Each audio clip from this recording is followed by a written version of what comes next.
Heading over to my realtor's house, my good friend Val, and today I'm talking about self-confidence, and I think he's a really good person to talk about when it comes to self-confidence. Are you barking at me or the camera?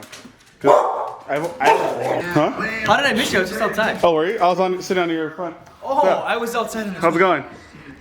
What are you doing? I'm vlogging. Yeah. You like my haircut? Yeah. I always like your haircuts.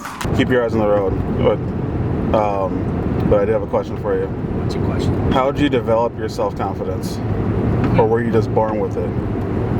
Born with a little bit of it. And I think trial and error. Failing. Continuously failing and then finding my way through things. But I think you gotta be born with a little bit of it, if that makes sense. Okay. So trial and error experience helped you. Well, I guess when you fail or when you hit those errors, how'd you keep going to get up to try again?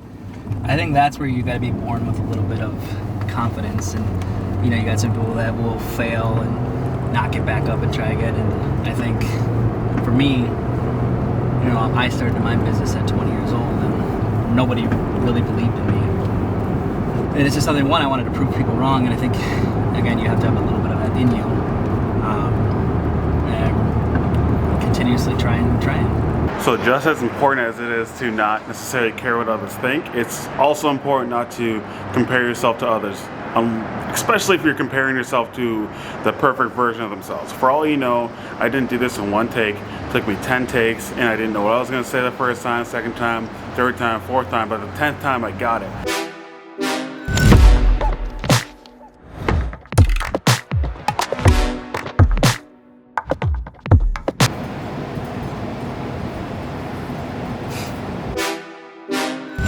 When you compare yourself to someone's best version of themselves, it is dangerous because it makes you think that you're not good enough.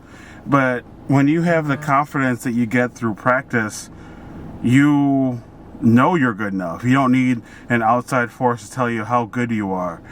You just have to be as good as you can be and give your best, not some superhuman effort, not somebody else's perfect. And the more you practice, the better your best gets. I was just at a meeting and I was talking about Creative Copilot, and the point where I normally get a little bit nervous about talking about this is how many videos we're gonna do, because that's the part that I feel like everyone gets nervous about.